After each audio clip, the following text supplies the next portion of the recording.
அனைவருக்கும் வணக்கம். Welcome to இனிய புஷ்பாவின் சமையல். எல்லோரும் எப்படி இருக்கீங்க? நல்லா இருக்கீங்களா? தேங்காய் துவையல் செய்யலான்னு இருக்கிறேங்க. ஏற்கனவே இஞ்சி துவையல் செஞ்சுருக்கேன். இப்போ தேங்காய் வச்சு துவையல் செய்ய போகிறேன். சாதத்துக்கு குழம்போ பொரியலோ தேவையில்லைங்க. இந்த ஒரு துவையிலே போதும். துருவி எடுத்த தேங்காவை மண் சட்டியில் எண்ணெய் போடாமல் வறுத்து எடுத்துக்கலாம். வாங்க எப்படி செய்யுதுன்னு பார்க்கலாம். தேங்காய் துவையலுக்கு ஒரு முடி தேங்காவை துருவி எடுத்துட்டேன். ஒரு ஸ்பூன் உளுத்தம்பருப்பு, ஒரு நெல்லிக்களவு புளி எடுத்துக்கலாம். கொஞ்சம் கருவேப்பிலை, ஒரு 3 பச்சை மிளகாய், இவ்வளோதாங்க. மண் சட்டி சூடானோம்னா இந்த தேங்காய் பூவை எண்ணெய் ஊற்றாமல் போட்டு வறுத்து எடுத்துடலாம்.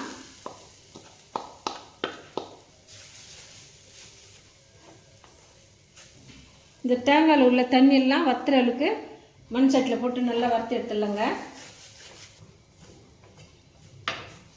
தேங்காய் எண்ணெய் ஊற்றாமல் வறுத்து எடுத்துக்கலாம். இது உள்ள தண்ணியெல்லாம் சுத்தமாக வண்டிடுச்சு. இந்த வறுத்த தேங்காவை ஒரு பாத்திரத்தில் போட்டுக்கலாம். தேங்காய் வறுத்த மண் சட்டிலேயே கொஞ்சமாக ஆயில் ஊற்றிக்கிறேன். இந்த எண்ணெயில் ஒரு ஸ்பூன் உளுத்தம் பருப்பு போட்டுக்கலாம். பச்சை மிளகாய் 3 மிளகாய் பெரிய சைஸாக பார்த்து போட்டுக்கலாம்.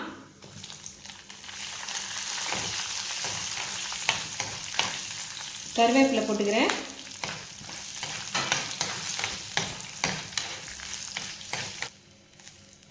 உளுத்தம் பருப்பு நல்லா வறுபட்டுதுங்க. புளி போட்டுக்கிறேன்.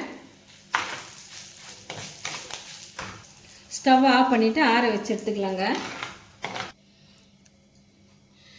மிக்ஸி ஜாரில் வறுத்து வச்ச தேங்காயை போட்டிருக்கேன். பெருங்காய பொடி ஒரு சிட்டிகை தேங்காய் பூவில் சேர்த்துக்கலாம். வறுத்து ஆற வச்ச உளுத்தம்பருப்பு, புளி, மிளகாலாம் இந்த தேங்காயில் சேர்த்துக்கலாம்.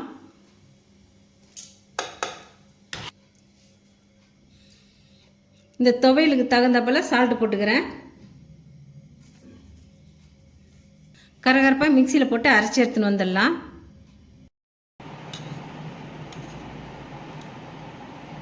தேங்காய் தண்ணி ஊற்றாமல் இதுமாரி ரஃப்பாக அரைச்சின்னு வந்துடலாங்க.